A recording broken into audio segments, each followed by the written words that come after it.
میرے اپنوں پر، میرے پیاروں پر گزرے ہوئے 4-5 سال میں جو کچھ ہوا ہے وہ کسی سے پوشیدہ نہیں ہے، اور غالباً یہ ایک ایسی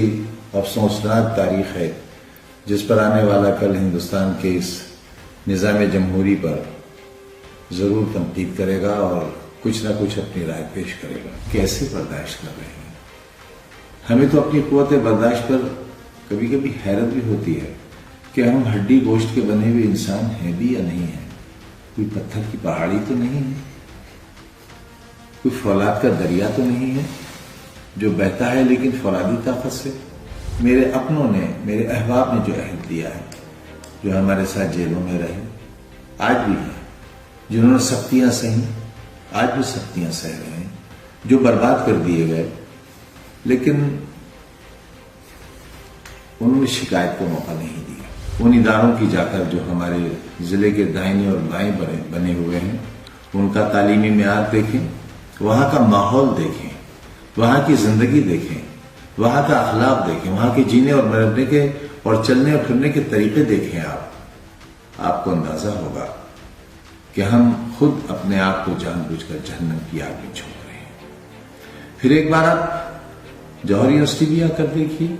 یوپی کی خبروں میں پچھلے کچھ دنوں سے ماحول عتیق احمد کو لے کر بنا ہوا تھا، لیکن اب خبروں کی دنیا میں انٹری ماری ہے سپا کے راشٹریہ مہاسچیو اعظم خان نے۔ جب سے اعظم خان کی صدارت گئی اور رامپور میں بی جے پی نے جیت حاصل کی ہے، وہ لگ بھگ شانت سے ہو گئے تھے، لیکن اب اعظم خان نے ایک ویڈیو جاری کر کے بھاؤک اپیل کر دی ہے۔ اعظم خان نے کہا ہے کہ ان کے اوپر جو ظلم ہوا اس پر آنے والے دور میں چرچا ہوگی۔ انہوں نے بھارت کے اس ورتمان لوکتنتر پر بھی سوال کیا۔ اعظم خان نے کہا کہ جب وہ جیل گئے تو کئی لوگ جیل گئے، لیکن انہوں نے شکایت کا موقع نہیں دیا، لیکن کچھ لوگوں نے پیٹھ میں چاقو بھی گھونپا۔ یہی نہیں، اعظم خان نے اپنی جوہر یونیورسٹی کو بچانے کے لیے لوگوں سے بھاؤک اپیل کی۔ میں اعظم خان آپ سے مخاطب ہوں، اور آپ جانتے ہیں کہ میری ساری زندگی اور زندگی کا عمل ایک آئینے کی طرح آپ کے سامنے ماضی میں بھی رہا ہے، آج بھی ہے، اور آپ کل اور آج سے میرے آنے والے کل کا اندازہ لگا سکتے ہیں۔ مجھ پر، میرے اپنوں پر، میرے پیاروں پر گزرے ہوئے 4-5 سال میں جو کچھ ہوا ہے وہ کسی سے پوشیدہ نہیں ہے،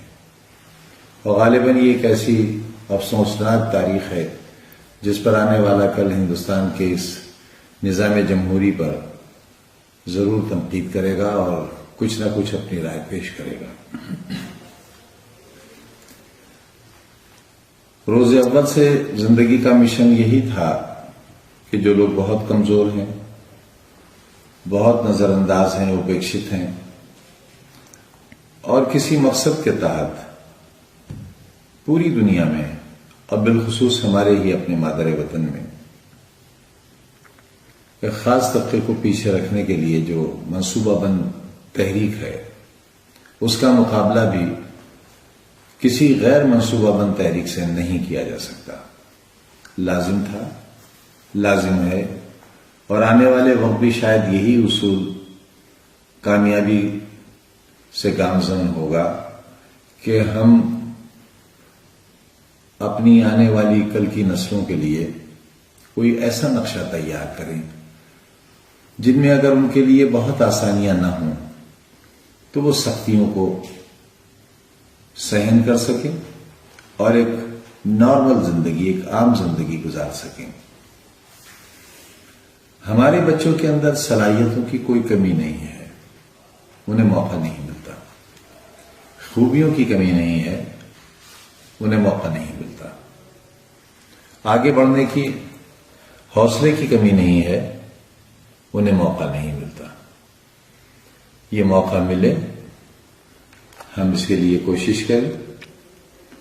اور تعلیمی ادارے قائم کریں۔ میں ان تمام لوگوں سے، صاحب حیثیت لوگوں سے، صاحب اقتدار سے جو طاقت میں ہیں، چاہے وہ سیاسی طور پر ہوں، مالی طور پر ہوں، افسر ہوں، ریٹائرڈ ہوں، سروس میں ہوں، جو جذبہ رکھتے ہیں، لیکن وہ جذبہ جو صرف اپنی حد تک ڈرائنگ روم میں بیٹھ کر اس کو ڈسکس کر لینے کی حد تک، رائے دینے کی حد تک، ایسی رائے سے قوموں کی تقدیر نہیں بنتی۔ قومیں تو بہت بڑی چیز ہیں، کسی قبیلے، کسی گھر اور کسی فرد کی تقدیر بھی نہیں بنتی۔ ارادہ کریں، اگر میرے جیسا کمزور آدمی اتنے بڑے مشن کو پائے تکمیل تک پہنچا سکتا ہے تو میری ہی پڑوس کے ضلع میں نہ جانے کتنے رئیس رہتے ہیں، میرے ملک میں، میرے پردیش میں نہ جانے کتنے لوگ دولت مند رہتے ہیں، نہ جانے کتنی ایسی آرگنائزیشنز ہیں جن کے پاس بہت وسائل ہیں لیکن ان کا صحیح استعمال نہیں ہے۔ یہاں تک کہ ہمارے زکوٰۃ کے پیسے کا صحیح استعمال نہیں ہے۔ اگر ہم اس پیسے کا استعمال اپنی دولت کا، اپنے اخراجات کا، اپنے دوست احباب پر خرچ کرنے کا، اپنے سیر و تفریح پر خرچ کرنے کا، اپنی شان و شوکت پر خرچ کرنے کا، اپنی رہائش پر خرچ کرنے کا، اپنی زندگی کی دیکھ بھال پر خرچ کرنے کا پیسہ اگر ایک حصہ بھی آنے والی نسل کو پڑھانے کے لیے خرچ کرنے لگیں تو یہ بڑی خدمت ہوگی۔ میں خدمت تو نہیں کہتا، ایک کوشش ہے، ایک یونیورسٹی بنائی ہے، اسکول بنائے ہیں، یہ بات بھی صحیح ہے کہ اس کے ساتھ بہت ہی نازیبا سلوک ہو رہا ہے، اور ہم کیسے برداشت کر رہے ہیں؟ ہمیں تو اپنی قوت برداشت پر کبھی کبھی حیرت بھی ہوتی ہے کہ ہم ہڈی گوشت کے بنے ہوئے انسان ہیں بھی یا نہیں ہیں، کوئی پتھر کی پہاڑی تو نہیں ہے، کوئی فولاد کا دریا تو نہیں ہے جو بہتا ہے لیکن فولادی طاقت سے۔ ہمارے اندر احساس بھی ہے، ہمیں غم بھی ہوتا ہے، تکلیف بھی ہوتی ہے، انگارہ ہمارے سر پر رکھا جاتا ہے تو اس کی تپش بھی محسوس ہوتی ہے، لیکن یہ سب کچھ برداشت کرتے ہیں اس لیے کہ ہم نے جو اپنے آپ سے عہد لیا ہے، میرے اپنوں نے، میرے احباب نے جو عہد دیا ہے، جو ہمارے ساتھ جیلوں میں رہے، آج بھی ہیں، جنہوں نے سختیاں سہیں، آج بھی سختیاں سہ رہے ہیں، جو برباد کر دیے گئے لیکن انہوں نے شکایت کا موقع نہیں دیا، بہتوں نے دیا بھی، بہتوں نے تیزاب کے خنجر بھی پار کیے، لیکن بہت سے ایسے ہیں جنہوں نے بہت تکلیف کے وقت میں بھی ساتھ نہیں چھوڑا ہے، اور انہی کے تعاون، انہی کی محبتوں کے سہارے ہم ابھی تک کھڑے ہیں۔ آپ سے صرف ایک اپیل کرنا چاہتے ہیں، یہ تعلیم گاہ میری تربیت گاہ بھی ہے، اور یہ آپ کے آنے والی نسلوں کا سنہرا خواب ہے، اسے ٹوٹنے مت دیجیے۔ کوئی دولت، کوئی طاقت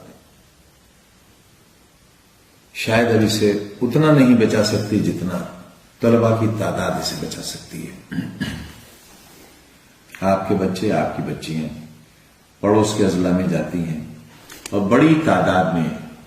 یہاں سے طالب علموں کا منتقل ہونا میرے خیال سے ہمارے لیے ایک فکری موضوع بھی ہے۔ بچے ہمیشہ یہی چاہتے ہیں کہ ان کو باہر جانے کا موقع ملے، گھر سے نکلنے کا موقع ملے، لیکن وہ یہ نہیں جانتے کہ چند سالہ زندگی جو ان کی تعلیمی زندگی ہے وہ ان کی قبر تک بچنے والی زندگی پر بہت بھاری گزر سکتی ہے۔ آپ پر ذمہ داری ہے ان کی بہتری اور ان کے کل کے لیے آپ سوچیں۔ ان اداروں کی جا کر جو ہمارے ضلع کے دائیں اور بائیں بنے ہوئے ہیں ان کا تعلیمی معیار دیکھیں، وہاں کا ماحول دیکھیں، وہاں کی زندگی دیکھیں، وہاں کا اخلاق دیکھیں، وہاں کے جینے اور مرنے کے اور چلنے اور پھرنے کے طریقے دیکھیں۔ آپ کو اندازہ ہوگا کہ ہم خود اپنے آپ کو جان بوجھ کر جہنم کی آگ میں جھونک رہے ہیں۔ پھر ایک بار آپ جوہر یونیورسٹی بھی آ کر دیکھیے، یہاں کا ماحول دیکھیے، یہاں کی خوشنما فضاؤں کو دیکھیے، یہاں کے ٹھنڈے ماحول کو دیکھیے، آب و ہوا دیکھیے، یہاں کی ہریالی دیکھیے، آپ عمارتوں کا حسن دیکھیے، یہاں اساتذہ کی محنت دیکھیے، ہمارے طالب علموں کی شرافت اور ان کے پڑھنے اور یہاں رہنے اور جینے کا انداز دیکھیے، آپ ہماری تربیت دیکھیے آپ آ کر یہاں، اور یہ بھی جان لیجئے کہ ہمارے یہاں سے پاس آؤٹ ہونے والے اسٹوڈنٹس بیکار نہیں پھر رہے ہیں۔ ہم یہاں پلیسمنٹ کا کوئی وعدہ ماضی میں نہیں کرتے رہے ہیں، مستقبل میں کیا ہوگا یہ نہیں جانتے، لیکن ماضی میں نہیں کرتے رہے ہیں۔ اس کے باوجود ہمارے یہاں کے پاس شدہ جج بھی ہیں،